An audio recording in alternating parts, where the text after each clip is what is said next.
धनंजय मुंडे दमानियांवर अब्रू नुकसानीचा खटला दाखल करणार आहेत। अंजली दमानियांनी मोघम आरोप केले असं मंत्री धनंजय मुंडे यांनी म्हटलं आहे। तर धनंजय मुंडेंनी कुठेही जाऊन अब्रू नुकसानीचा दावा दाखल करावा असं आव्हान अंजली दमानिया यांनी दिलंय। त्यामुळे अब्रू माझी नाही तर त्यांचीच जाणार असंही दमानिया यांनी म्हटलंय।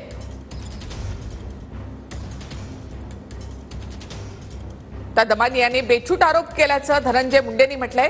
अंजली दमानिया यांनी आज पुन्हा दिवसातून दुसऱ्यांदा पत्रकार परिषद घेत माझ्यावर खोटे आणि बेछूट आरोप केले आहेत। मी पुन्हा एकदा स्पष्ट करू इच्छितो की कृषी विभागातील तत्कालीन खरेदी प्रक्रिया नियमातील तरतुदीनुसार आणि मुख्यमंत्री महोदयांच्या अंतिम मान्यतेनंतरच झाली आहे। त्यानंतरच पुढील कार्यवाही सुरू झाली।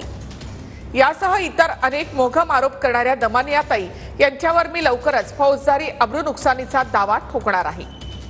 खटला मुंबई उच्च न्यायालयामध्ये दाखल करणार आहे।